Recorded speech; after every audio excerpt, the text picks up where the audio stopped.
Welcome to Phase Zero, episode 28. Can you believe this is episode 28? We've been doing this for 28 weeks already. WandaVision is already more than 6 months old.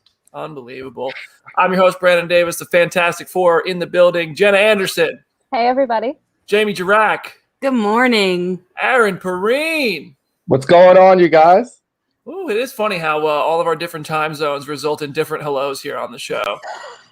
Our West Coaster Jamie is always like, "Good morning, everybody." And I'll never be okay this early. It's never going to happen. Listen, 2 hours ago, I wasn't okay, so I feel you. It's just we're here. I'm here in Nashville, so I got a little head start. I want to start out by thanking one of our fans and listeners, Elliot, for the epic fan art, the Fantastic Four fan art, which was so cool. I mean, that was awesome. I have never been so honored in my life. Just somebody deciding to create new tattoos for me was like really cool. It was the attention to detail for me. Jenna with the pops, Jamie with the tattoos, Aaron with the jersey, me with the Nova pop and the little chin the chin strap here. I love Elliot. You're a legend for that, and we appreciate all of our listeners. But that right there made us feel really special. And also, I mean, Jim Viscardi in jail. We love to see that. I laughed so hard. Clearly, Elliot felt guilty because then Jim got a cool Moon Knight. I know. Own separate. That's right. He did get his own special Moon Knight. It is now his Twitter profile picture, and that is really cool. We have a cool show today. We have Loki director Kate Herron joining us for a 30-minute interview in the second half of the show. Deleted scenes, how some things were made, how Easter eggs came into play, all sorts of stuff. I feel like I read the comment section, and that fuels my questions that I don't already have, and a lot of us have a lot of things in common. So I think, we're some of the questions Jenna and I asked there were a lot of fun. I think people are going to dig that. We're going to get Jamie's Loki reaction in just a minute here. But first, coming in all the way from his jail cell, welcome back to Phase Zero, Jim Viscardi. Hello, everybody. Dark, the darkest, most ominous entrance. It feels good to be back, but also because it's Moon Knight Day, baby. Moon Knight Day. I'm flush with the Moon Knight. Okay, look, I went out to my local comic shop first thing this morning, and look at all of the covers I bought. Wow. I bought all of them. You already went to the comic shop today? Yeah, I did. Wow. It also helps when you know the comic shop owner and he lets you get your stuff early. Nice. But I wish you didn't live so far from me because I would go down to you go to Z's Comic Lair, right? That's right. Z's Comic Lair in Murfreesboro, Tennessee. Boom, boom. Here we go. That's a 45-minute trek for me from downtown Nashville. I can't be doing that on Wednesday morning. I'm not gonna lie to you. I'm on the Jamie train. But look. Okay. I'm just gonna start out by saying, if there was ever a number one issue, jumping on point, blah, blah, blah, blah, blah, this is it. Like, I've read a lot of Moon Knight comics in my time. This is so good. It is a thing that we've talked about this a ton of times. Moon Knight can be a complicated character, right? Like he's got 3 different personalities, 4 if you add Mr. Knight and whatever. But like also, he's this force of nature kind of thing that is just so cool to see on this page. So real quick, it's by Jed McKay, art by Alessandro Capuccio, with colors by Rochelle Rosenberg, and I'm gonna just look at this. Look how amazing that looks. Ooh. Okay, right? Like that's pretty dope art. Nice. Right? Hold on. And then you've got Moon Knight. Look at him. Just look how menacing that dude looks. It's so cool. Getting punched by those spiky fists. It's so great. And like, look, for anyone who wants to, play the comic book speculation game, there is a new villain in this that looks like it's going to, well, no, but it looks like it's going to give Moon Knight a good run for his money. But it's really cool to look. The basic premise is basically a while ago, Moon Knight basically fought Khonshu, or not betrayed Khonshu, but Khonshu went like crazy power hungry, and Moon Knight was like, no, thank you. I've seen the error of your ways, and I'm not doing this. And so basically he started he's kind of started a church in the sense that he in his neighborhood. He has a congregation where people who have issues, right, come and meet Mr. Knight, and they air their grievances. Oh, there's vampires that are attacking me on the street, right? Like just your standard Marvel universe, crazy stuff, right? And it's one of those, and then basically Mr. Knight gives the job to Moon Knight, who goes out and does, crazy stuff in the sense that like he makes villains kind of pay.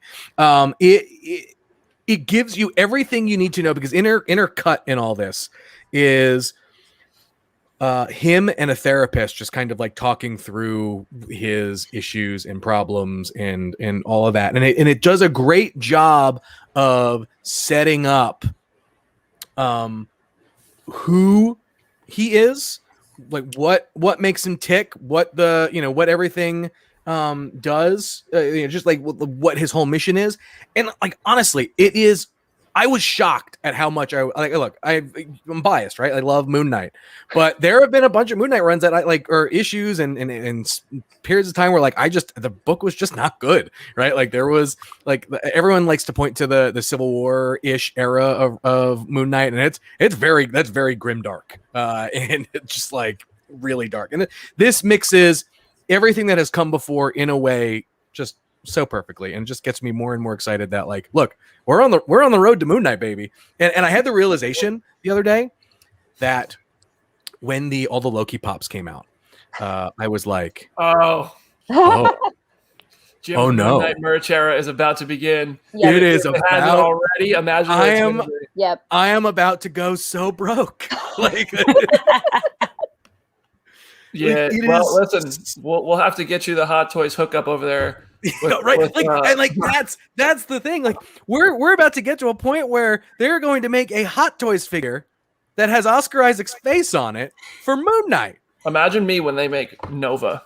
I'm trying to imagine how you feel right now. I can tell you how you feel, because that was me during WandaVision. I was about to say, me with Birds of Prey and me with She-Hulk. Like once all the She-Hulk merch comes out, I'm ruined. Tatiana, honestly. come on. Yeah, exactly. Yeah, so I completely understand how you're feeling. So Casually cosplaying in the comments section wants Jim to give us a Moon Knight impression. I don't even know I could do a Moon Knight impression. I don't even know what Moon Knight would say, like just even sounds like. He sounds like me with my because that's how I read it in my head. I'm gonna have to go over to Rick's Comic City, I think, later today, which is my closest comic book Look at shop. how cool that shot is. Yeah, and pick So up this cool. book and read it myself. But so anyway, go and so get it's available digitally. It's available on comic, on shelves. I'm now. a physical copy guy. There are like 40 covers for the book. So pick the one that you like the best. Or pick them all. 40 if you're Jim. Or pick them all. But like this John Romita Jr. one, John Romita Jr. back at Marvel. Love to see it. So good. All right. Jim was writing me letters for weeks asking to come on here and talk about Moon Knight today. He had a pen in his podcast jail cell, and I said, "Listen, we'll give you a shot."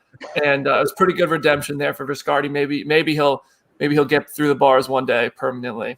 But I think you just convinced the Phaser audience to go pick up comics, and that's a great thing. We'd love to do that. Go support your local comic shops. Do it. Go check it. Yeah. Go check it out. And then when you're done, the creators are on Twitter. Tag them with your copy of it. Let them know how much you love the book, and let them know who told you about it. Yeah, and do that for us too. Do that for our show. Yeah. Tag our show on Twitter and just share it with everybody. I dare you to tweet twitch.tv/comicbook. Anyway, all right, we got to move on because we have Kate Herron coming up in 15 minutes. We have an interview with Loki director Kate Herron on the show today. Very excited about. First, Jamie, before we get to that, Loki, start to finish. Did you like the show? Wow, thank you so much for letting me talk about this a week late. Did I like the show? Oh, you bet your butt I liked that show. I thought it came together so perfectly. I mean, everything I wanted came in that last episode. And some people were like, but Jamie, you wanted Owen Wilson and Tom Hiddleston to ride a jet ski. Yeah, the show ain't over. They can still ride a jet ski. But I think there's some complaints that maybe it was too talky, whatever. I could have watched Jonathan Majors talk for another hour and a half, 2 hours, 8 hours. He's just such a good actor. He's so charming. I cannot wait to see what he brings to the MCU. Oh my God, amazing. And also on Sunday, I rewatched the whole show for the first time in like one sitting. My first one straight binge, and I loved it even more. And I tweeted this. If you saw my tweet, I'm standing by it. I think above anything, Loki's a romance, and we've never really gotten that in the MCU. We have a lot of good romances, but it takes like a bunch of movies, some crazy time gaps. Even Wanda and Vision, we lose 2 years there. This is the first time we've really gotten like an arc, a really good in a short amount of time. Like obviously, like Fitzsimmons is a great arc in Agents of S.H.I.E.L.D., but that also took 7 years. And so I sometimes I'm gonna want to watch some romance, and now I have the option. And whether or not you ship them is not the point. That's a whole other argument. Whatever. I think it's great. As a chaotic bisexual, I see myself very much in Loki's choices. I would date me too. So I'm very pleased. I loved it. Can't wait for more. I literally don't have a single complaint. Did it dethrone WandaVision for you? No, God. Had to ask. I knew the answer, but I had to ask. Had to hear it out loud. Don't be crazy. Yeah. But it did break high in my list. Dude, the thing about Jonathan Majors I love the most, and I really hope this is the thing that carries over into the other variants or whatever, but like him doing his best cosmic Willy Wonka is like just was phenomenal. And it's such a great way, I think, to portray kind of the madness of that character and the unpredictability of that character, where he is kind of a know-it-all, but like not really. And like you start to see those cracks. Man, it was really, really good. Yeah. If y'all want to hear more of Jamie's takes, I highly recommend following her on Twitter at Jamie Cinematic. Some clever tweets in there. I see a lot of love for Jamie in the comments. I feel like you just get the tip of the iceberg on this show. You could have Jamie Dirac 24/7 in your Twitter feed if you hit that follow button. Next up, Don Cheadle talked about Armor Wars to Collider. The quote is, "We're going to go into the room in a couple of weeks and actually start trying to break the spine of the story and figure out who, what, when, and where for all of it." First of all, he had to use the term break the spine for Armor Wars. Like, come on. I'm not even the one saying these things anymore. The actors are doing it. But also that means they're probably not really planning on showing this until late 2022, if not 2023, right? If they're just getting the story down. Yeah, that would make sense.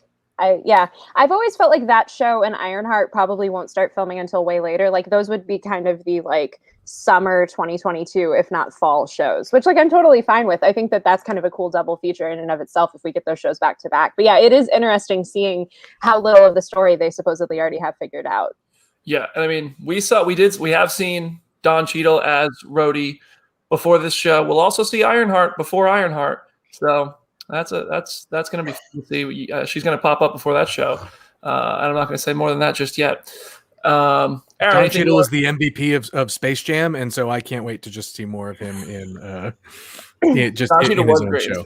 He was so good in that movie. People are being so harsh about that movie. It's like, it's for kids. Let Don Cheadle be a kook. Also, if you don't already, follow the Don Cheadle Word of the Day account. It consistently is just a source of joy in my life. It is just one photo of Don Cheadle with like a random word attached to it every single day. Consistently delightful. Emmy-nominated Don Cheadle. Emmy-nominated guest star Don Cheadle. So that's fun. More Marvel animation is on the way. Victoria Alonso told Variety, "We're going to have our animation branch and mini studio, and there will be more to come from that as well." We're super excited about animation, which is my first love. Aaron, do you want more animation from Marvel Studios? I mean, yes. We all want more of all of it. The part of that was so interesting was, though, didn't she say like this year is something? Which is weird to like just drop in there. And I'm like, between Malcolm saying that in Falcon Winter Soldier that there are shows that they haven't announced yet that we should know about already, and then that, I'm like, what else is coming? This year is already so full. What else could possibly be coming? I don't understand, but I'm excited. D23 is next month, right? Yes. I think it is. Yeah. So I would not be surprised if they drop something there and then it's like, oh, and it'll be available next month kind of thing. right? Like it's maybe just like a one shot kind of thing, or who knows? Oh no. Next bit, Bassam Tariq. Just give me an X-Men animated series, Marvel. Come on. Thank you. Exactly. I completely agree. Bassam Tariq is directing Blade. Most recently directed Mogul Mowgli. I haven't seen the movie yet. Has anybody here seen that movie yet? I think it's like just started screening in festivals or something. Like I don't even know if it's out officially. Yeah, I don't think it's wide yet. Yep. Yeah. He must have done something with it because Kevin Feige said, "You're our guy." Anybody have thoughts on this? Because I honestly don't know too much about Bassam Tariq's work to speak too much yet.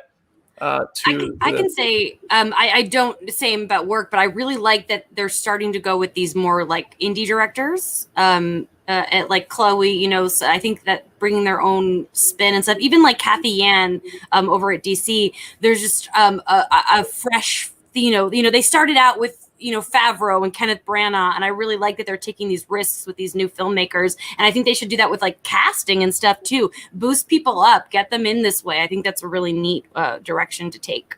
I agree completely. Yeah. I think like Marvel at this point can bring anybody into the fold. And as long as they are the right person to tell the story, then I think it's going to work. So if they trust this person, I'm fully on board with it. I like the idea of a director that I'm not particularly familiar with taking on Blade, because I feel like that will make the movie so much more unique and interesting and unexpected.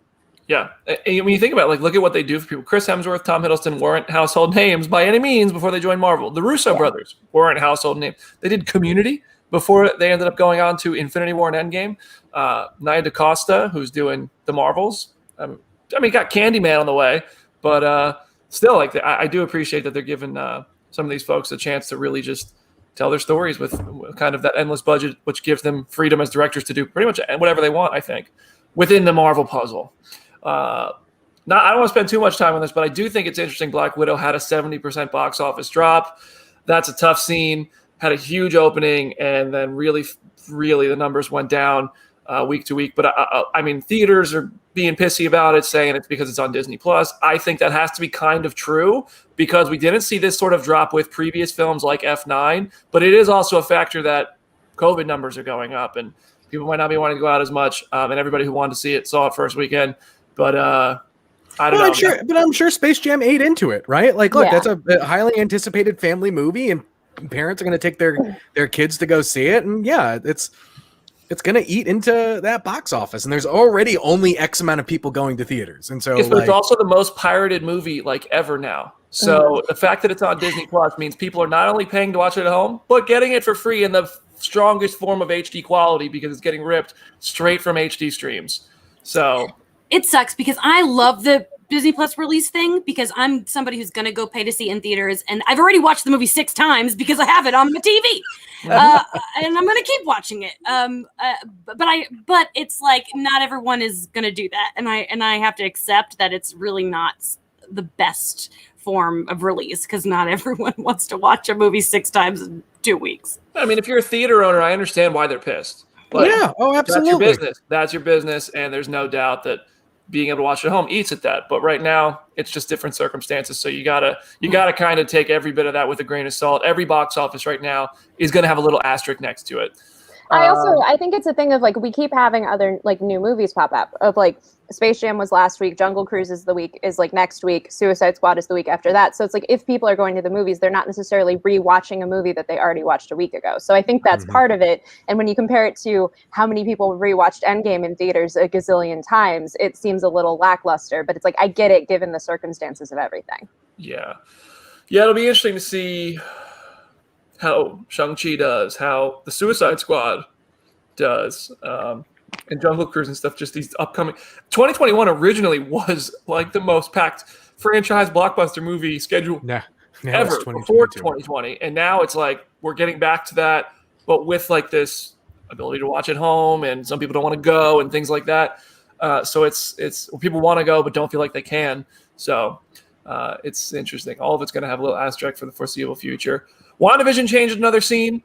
If you go back, they digitally changed. I caught this the first time I watched WandaVision. I think it was episode 3. Wanda yeets Monica out of Westview, and Vision comes walking in and says, "Where is Monica, and Wanda replies and says, she had to go, or something. It was something much sweeter, like or not sweet, but like easier going. She said like she had to go or something. And then in the previously on for episode 5, she said she's gone. She didn't belong here. And it was the same exact scene, but a very different line. And I noticed that. I was like, I wonder why they did that. Maybe this is a multiverse glitch or something. Because of course I looked into it and tried to find the theory there. It wasn't that. It was just a mistake, and they fixed it. So now the same line from episode 3 is in the previously on from episode 5.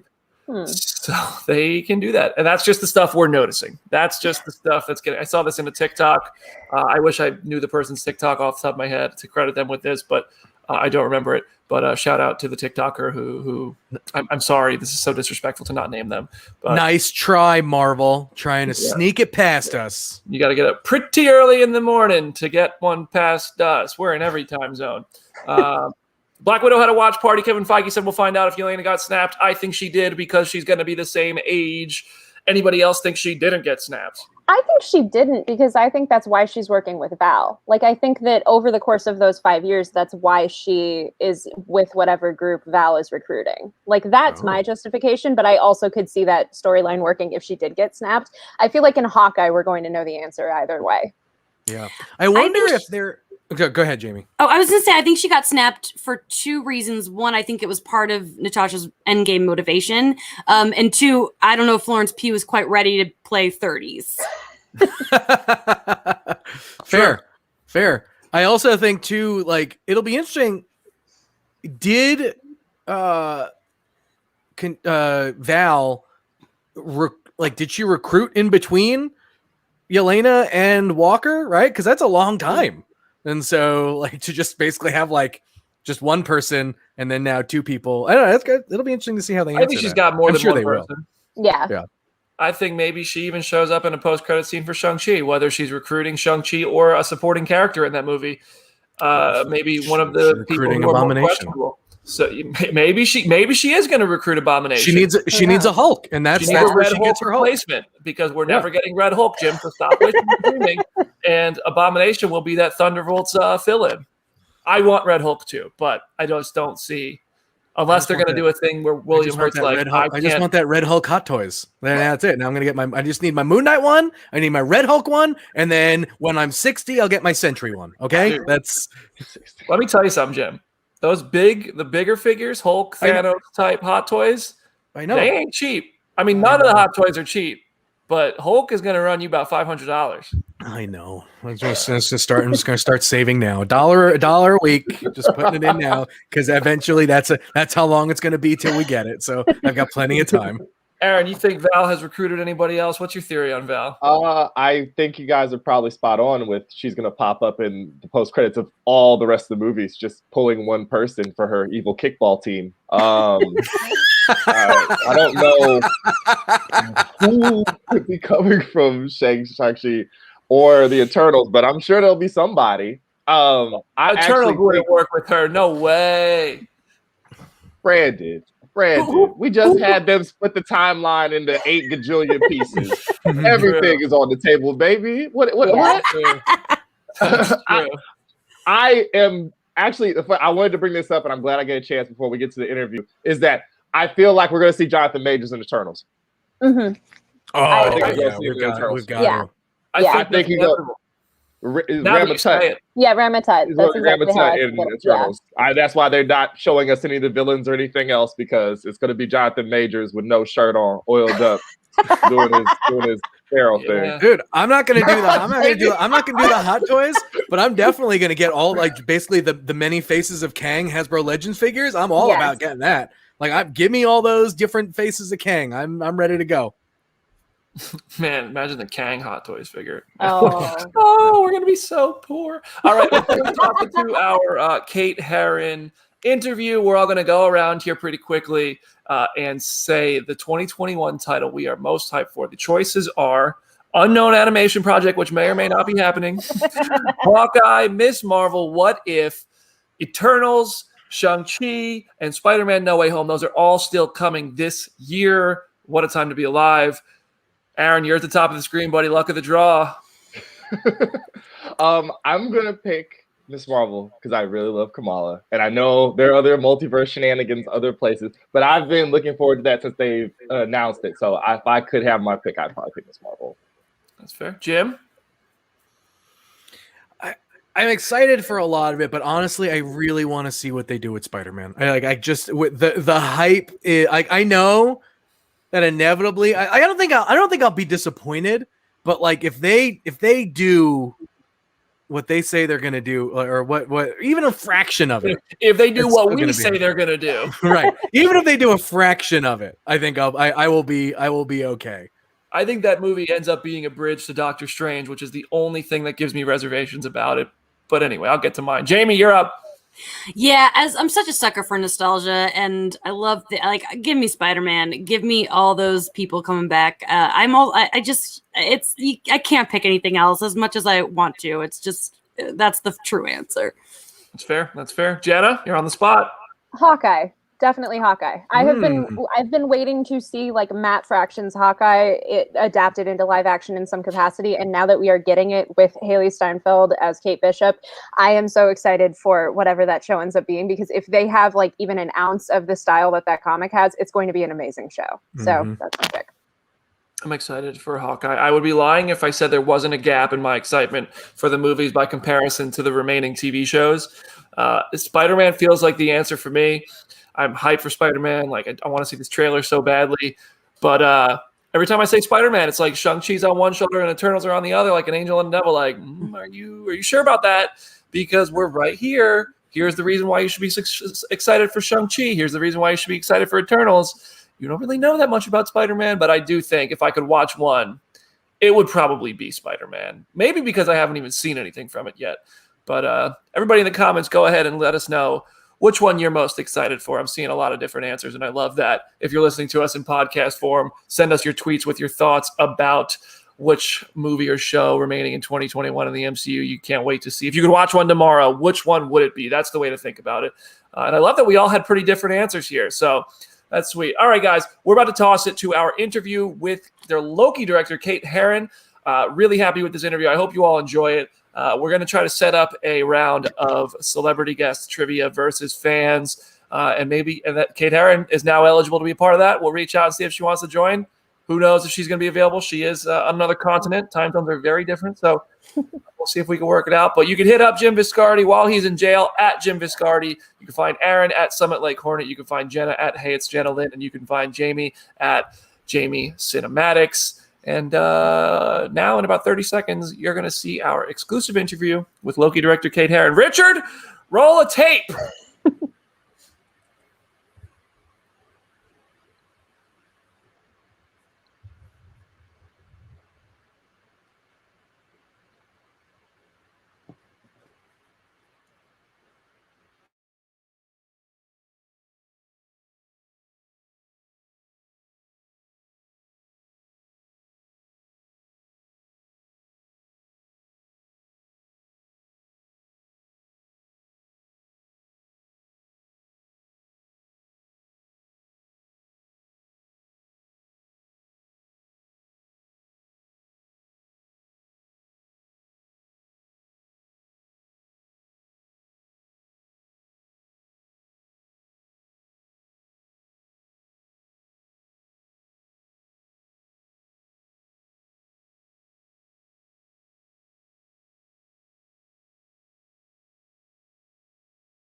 Hi, Kate.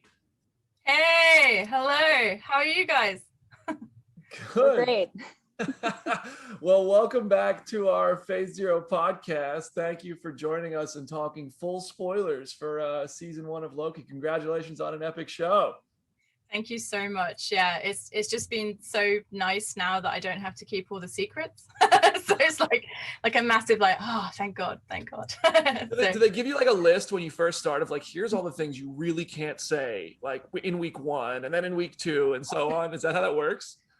It's more like, I suppose like the things for us were like, I think we kind of knew, right? Because we knew that obviously about the timekeepers, we knew who they were going to meet in Ep 6. So I think it was more just like, don't ruin those big surprises and like any twist in the show, of which there are many basically. So yeah, but it's definitely been like like trying to not ruin stuff. So yeah. I love it. I love it. I can only imagine. So I know you were a huge Marvel fan before this. When you watched Avengers Endgame, did you have any idea that when Loki took the Tesseract and disappeared, that you would be directing what comes next? No, I had no idea. I think I remembered I had the same questions as everyone else, right? I was just like, where did he go? What's going to happen? He's alive. Like, yeah. So I didn't. I mean, it was really weird. I remember that I think when I pitched on it, I'm trying to remember, like, I feel like I went to go see Spider-Man, but I think that was like the nearest Marvel thing to around the time when I was pitching. But even then I didn't know I had the job because it was quite a long process, obviously. So yeah, no, I had no idea. But I was so excited though when I found out murmurings, obviously, that he was getting his own show. So yeah. That's like that Tom Holland experience of watching the Avengers and then being in the Avengers. It's like everybody, it's so cool to be a fan and then join the family. So I know, like with actors, sometimes they don't know who they're even playing when they audition and stuff like that. So when you were approached for Loki, or when you approached Marvel for Loki, like when you had your pitch, did you kind of like in that pitch, did you decide the end point? Did they have an end point in mind? Did you guys kind of meet on something? Like, how does that work to start with? Yeah, sure. So when I pitched, basically, I got Michael's pilot script, Alyssa's script for episode 2. I don't think Bishop's script was done yet for episode 3. I think I got that once I had the job, maybe. But yeah, I don't know, I did get it. So I think I got the first 3 scripts, and then I got outlines for like the second half of the show. And I think like the rough kind of shape of it was definitely there. Like, you know, we knew that he was going to meet Sylvie, they were going to fall in love, and they would be, you know, I think we weren't quite sure how they would get to the void. I think it was always known that Loki would somehow end up there and that Alioth would be there. And we didn't know exactly that, for example, these are little details, but like the portal will be inside Alioth. Like we just knew somehow they would defeat Alioth and that would lead them to He Who Remains. But so kind of that rough spine was in there, in the sense of that I think there were little details like the Minutemen, for example. I think there was discussion about should they be robotic or clones, or like how does the TVA work? Who are the workers? So like the conspiracy behind the TVA then will be in variants is something we spoke about once I joined and had the job. Tonal things across the show. But I'd say like the kind of broad strokes of it were definitely in place. So Marvel were like, you know, we want to set up the TVA. Loki's going to meet another version of himself, and it's going to be this female version who's this cool, like original character, like based on the comics. And that they will go meet He Who Remains at the end. So I knew so it's my long-winded way of saying, I knew when I was pitching that we were obviously taking Loki on a really new journey, but also the finale would be launching, you know, a variant of the next big bad. So yeah, so I was like, oh, like, yeah, so there was quite a lot. But it's exciting, obviously, seeing that already. So. And then you mentioned the comics. There are so many different references across season 1 to different Loki comics, like Agents of Asgard and Vote Loki and Daniel Kibblesmith's run. How much comic homaging did you want to do? I know on social media you've spoken about it a little bit. Yeah, I think for me, like, I love so many of the stories with him in the comics, and like particularly episode 5, it was so rich, right? Because I was like, oh, this is where we can get to have lots of fun. Like, I think because originally we knew that a group of bandit Lokis were going to go to the palace, but we didn't necessarily know who the leader was going to be. And I remember even with Tom, like, I think at one point, this is more scheduled, but I remember because obviously he's like in every scene. And so we were like, okay, well, maybe he could play like one of the bandits, because I think I love the idea in episode 2 that, you know, you see all these Lokis that look like him to kind of throw you off the scent of Sylvie. But I was like, oh, but we never see a Loki that looks like him, who is Tom, and it would be really fun if he could play another version of himself. And then when we were thinking about the bandits, I was like, oh, it'd be cool to have President in there. You know what I mean? It's like the leader. And then it was just, you know, everyone was like, oh, well, it has to be Tom. Like, it'd be so fun. And yeah, I think he had a bit of like I'm trying to remember what we filmed that day, but I remember you guys would have to ask him, but because I can't remember honestly, but I remember he was playing like our Loki, and it was quite emotionally taxing, I think, what we were filming. And then he had to go be president. And I think he was like, who am I? What's going on? Like, yeah, it was a very confusing day for him, I think. That's kind of how we all felt for the past year. Who am I? What is going on? That's what we can relate. I love this show start to finish. And I know you follow me on Twitter, and it scares me sometimes if I ever have like a critique, because I know you're doing far better of a job than I could ever do. But my one thing was that the episode 2 ending had the massive cliffhanger with the timeline bombing, and then the next time we see the TVA, it was resolved. So I think the obvious assumption is that the TVA kind of fixed that. But I just wanted to ask for my own personal closure on that. Was that something that was ever planned to be something bigger, or did the TVA just go resolve that and it was like, we don't need to spend time on it because it's not integral to where we're going? Ooh, okay. One thing I'd say is always critique. I think it's kind of fun. I like seeing people's thoughts and feelings on it. I'm just trying to think now. I don't think so. I think it was always that she bombed it and it ended in a big way. What we used to have actually was, so in Alyssa's script, there used to be basically that it carried on. So she like went into the TVA and we called it like the rampage. And originally, I think in the script that was massive. It was like her going through the TVA and taking everyone out. But I don't know if we ever saw them clean it up though, and necessarily. I think it was always something that happened off screen. I think it was more just like the difference we did was we ended it with him going through the door in episode 2, which we found in the edit. And then, but yeah, in terms of that, I think, sorry, I'm just thinking out loud. I think it was always off screen now I think about it, because it was always, you saw her do her rampage kind of through the TVA, and we're with Loki's POV, right? And then they end up on Lamentus. So it's kind of like the TVA have been doing that while they've been on Lamentus. But yeah, but I totally get you guys are like, so, but maybe that's good. Maybe there's like some more to be explored there. Or I think it's also me just trying to like I go out here with all these theories, and I'm almost always wrong, but the theories are the most fun thing. And I dove into that one so head on, and I was like, I overthought that one. So Owen Wilson really shines through season 1, and season 1 has so many Easter eggs to Mobius's comic history and Mark Grunwald. Do you know who Mobius is in his normal life pre-TVA, and was that something that was ever considered as something that you would show the audience? So I think for us, like, we had spoke about, I think there were a few drafts of the script where you did see like a family or you did see a life, but I think we all kind of decided we don't know what it is yet. And I think that's exciting, right? Because it gives more road to travel with him. And I think it's more painful when he's going to be deleted, him saying, what if I had a family? Because maybe he did, or maybe he didn't. I don't know whether writers will take his character. But I think that, yeah, I think the main thing we felt was that I think it was just that kind of in the turning of amping up the tension, it was more effective, I think, with B15, for example, like her seeing her memories and seeing the impact that had upon her life. And then I think that kind of echoes then across everyone in the TVA, because, you know, you see how much it moves her and what she does because of what she sees. So I think for us, it felt like, at least in this part of the show, that we didn't want to necessarily do flashbacks. But yeah, I think we definitely, the writers and I definitely had spoke about it and explored it with the studio. But I think we all decided, just in terms of when everything started to line up, oh, it's actually better to play it out this way, and then it can be left open for, you know, future exploration, basically. I love that. So episode 3 resonated with so many people for confirming Loki's sexuality. Personally, as a bisexual woman, it meant the world to me to see that on screen. How did you approach crafting that moment, knowing how significant it would be to so many fans?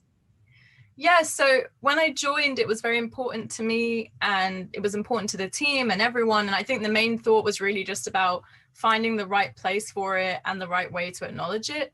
And the train felt appropriate just because it's kind of, you know, it's weird to say it, but it's almost like a first date, right? Like, both these characters are kind of bearing their souls and like getting to know each other and being more honest about themselves. And it just felt like, well, you know, she's trying to work him out and get to know him. So it felt like that's the appropriate place to do it, really. And I think beyond that, it was just important that it was just, you know, like, how to explain it? It's like a weird way to say, almost just kind of said like how someone was, you know, if someone asked me, I would just be very matter of fact about it. And I think that was also important as well. It's just like normalizing it, I guess, would be how I would say it. Yeah. And I love how you even put the bisexual lighting colors Yes. in the back of that too. Yeah, that was such a great touch. Very clever. Very well done.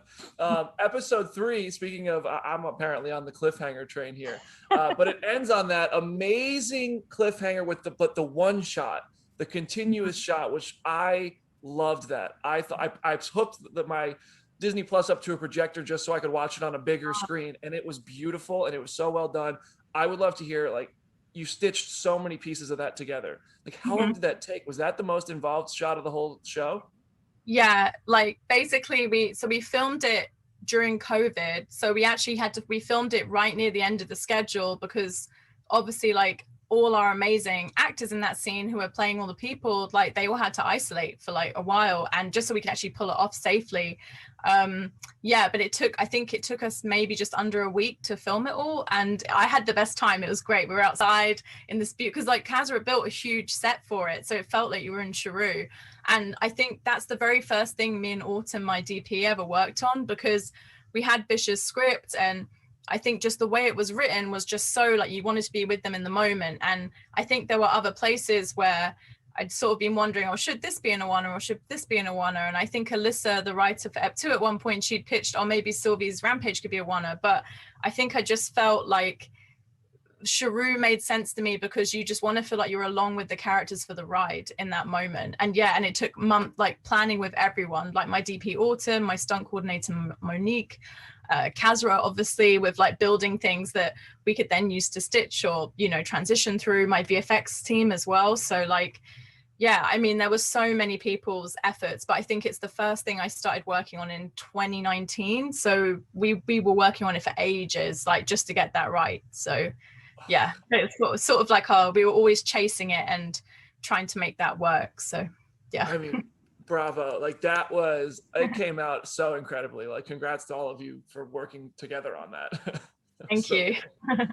So I saw that you said that the throne Loki scene, like the King Loki scene, was cut from the season because it didn't really fit. Were there any more deleted scenes? Because I know that one was obvious to fans since it showed up in the trailer, but I was curious beyond that. I think beyond that, like nothing major. I think there's always like trimming on scenes and you tighten it, right? Because I love improv. So, you know, like the actors would improvise bits and then you kind of take which bits you want to use.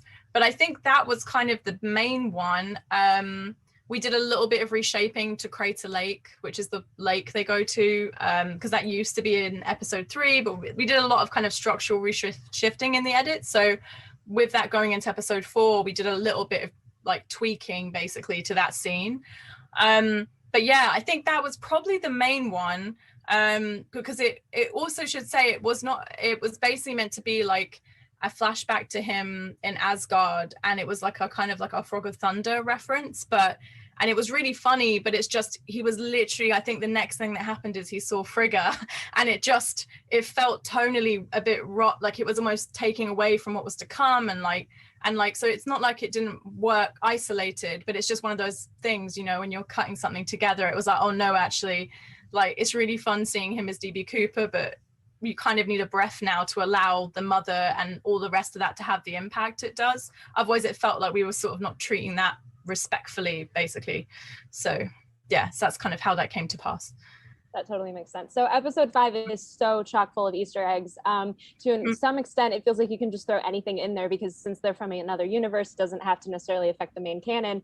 I know you made James Gunn's dream come true by throwing in the Thanos copter. How did that detail get in there? Because I know myself and our boss at Comic Book and so many other people were so happy to see that now be canonized.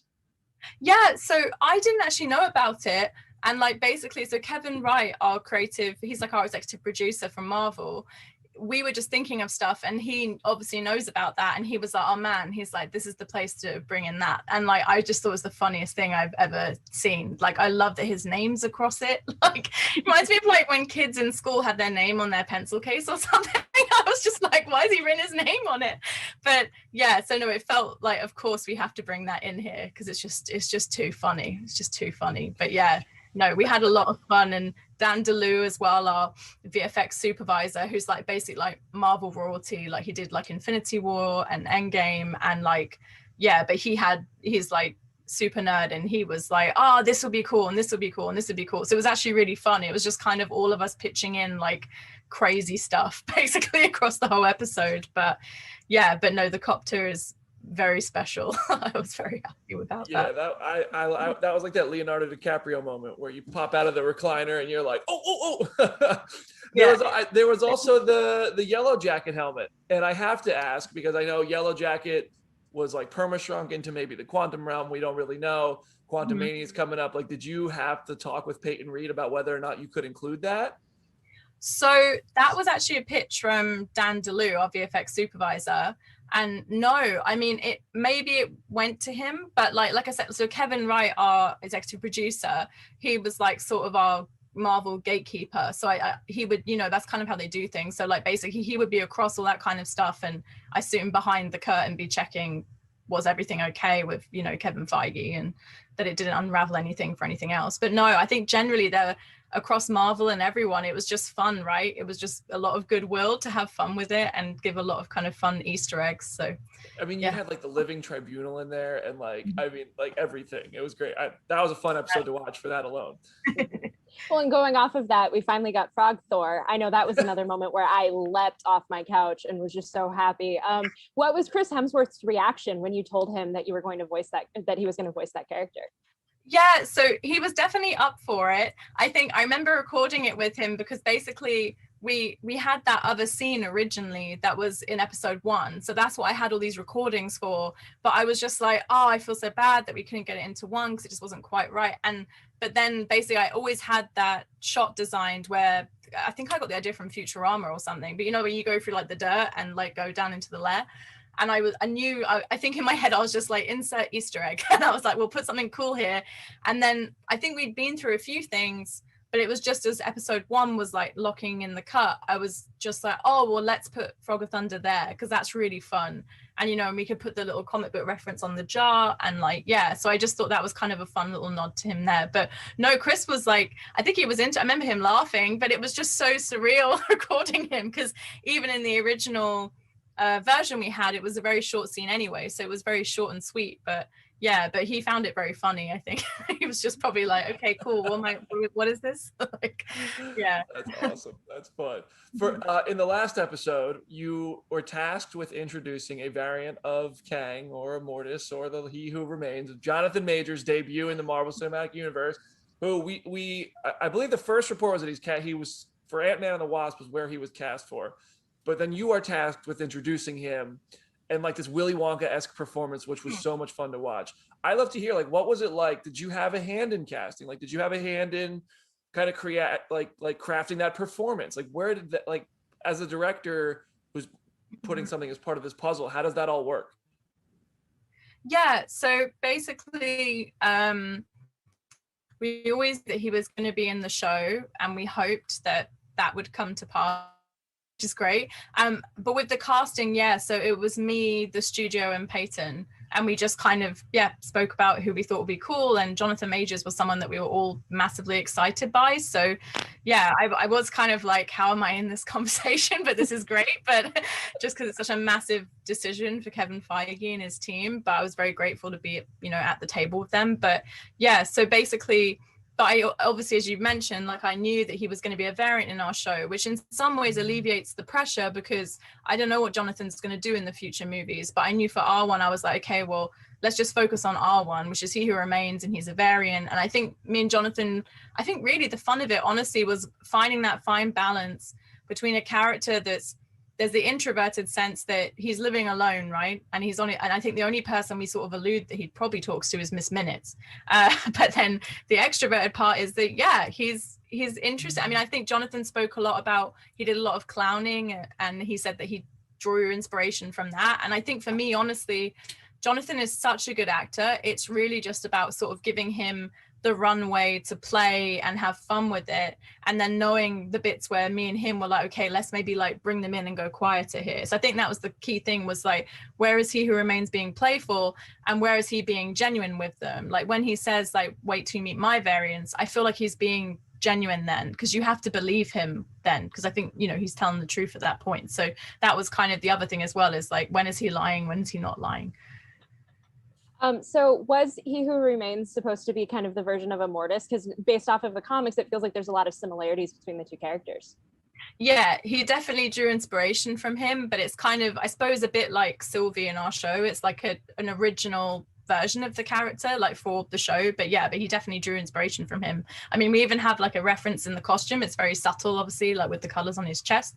But the costume's a fun one to talk about as well, is that Christine, my costume designer, she kind of pulled inspiration from across multiple eras, because obviously he's a character that exists outside of space and time. But at the same time, obviously, I think the pandemic might have affected it because we're all living at home.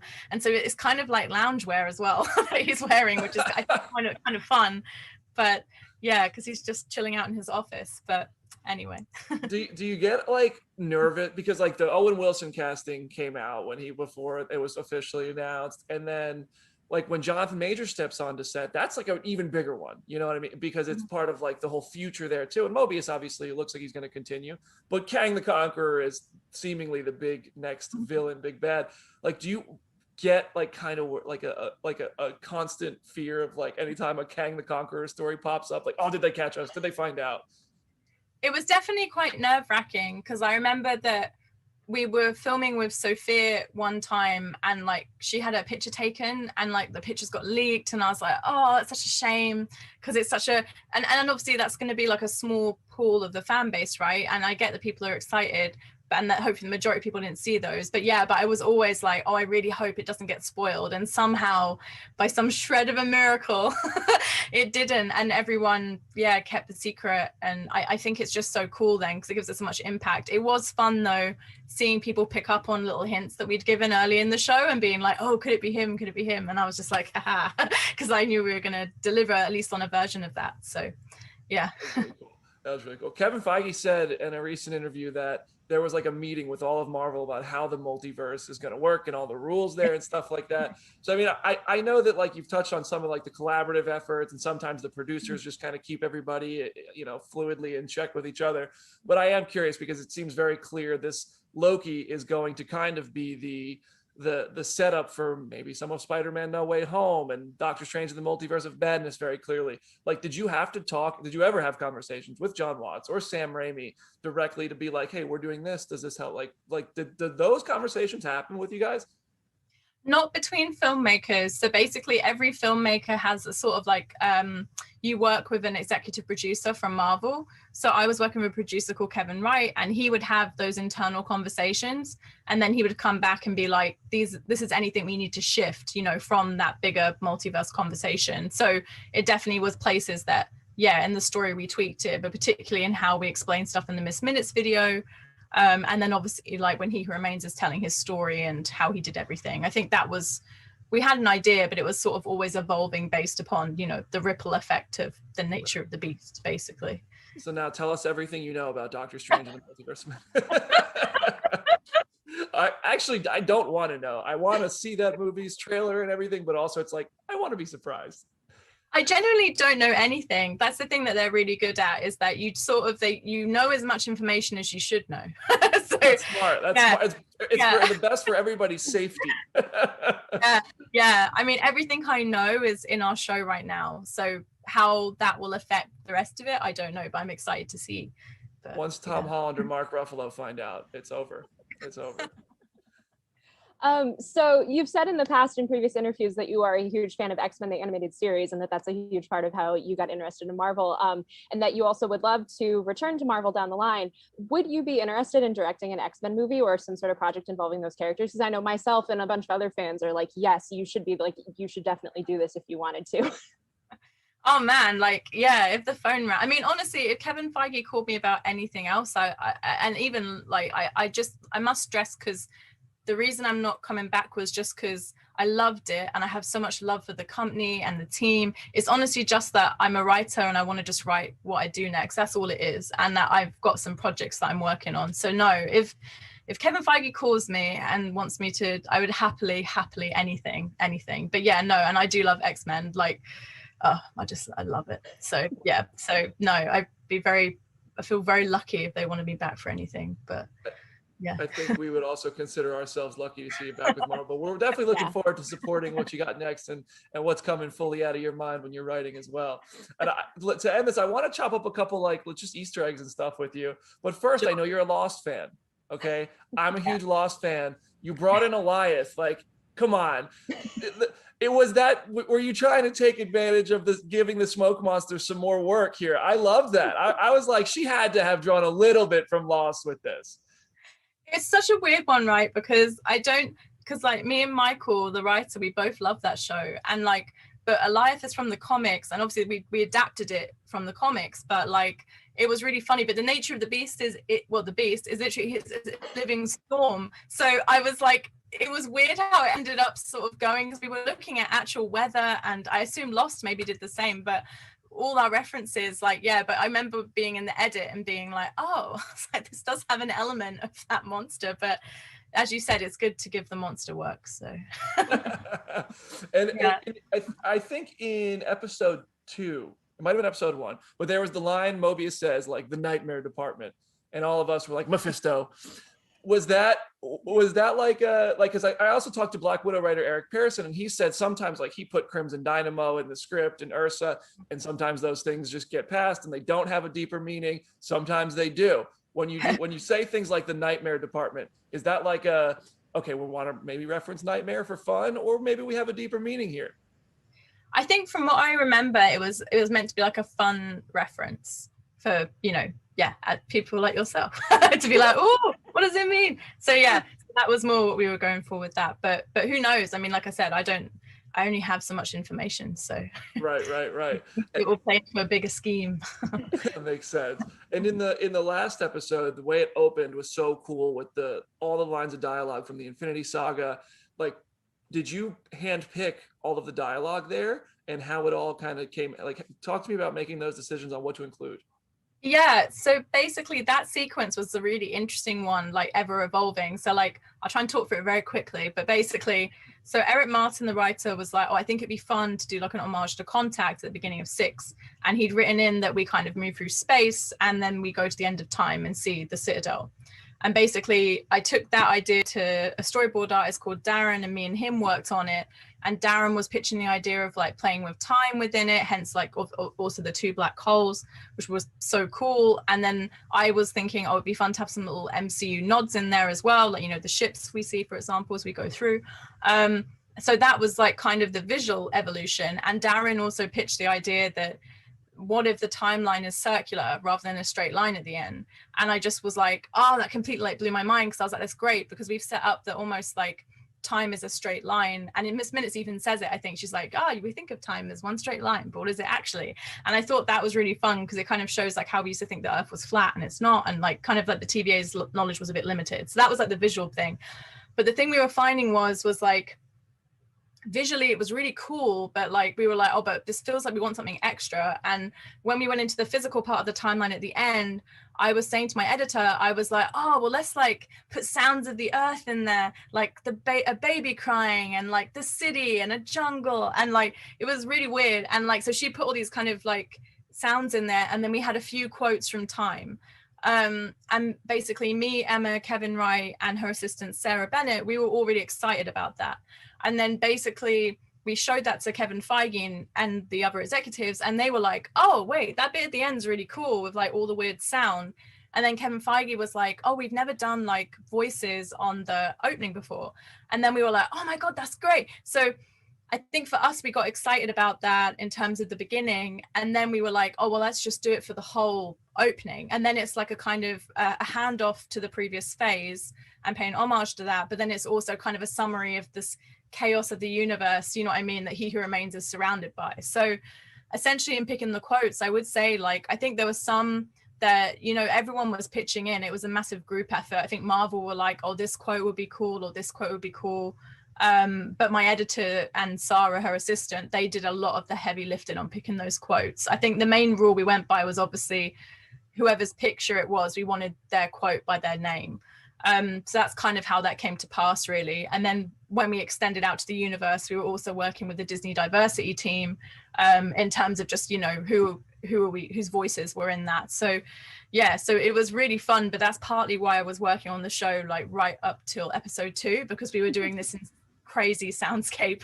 But it was like a massive team effort, and yeah, we were all very proud of it. So yeah, I'm really glad people enjoyed it.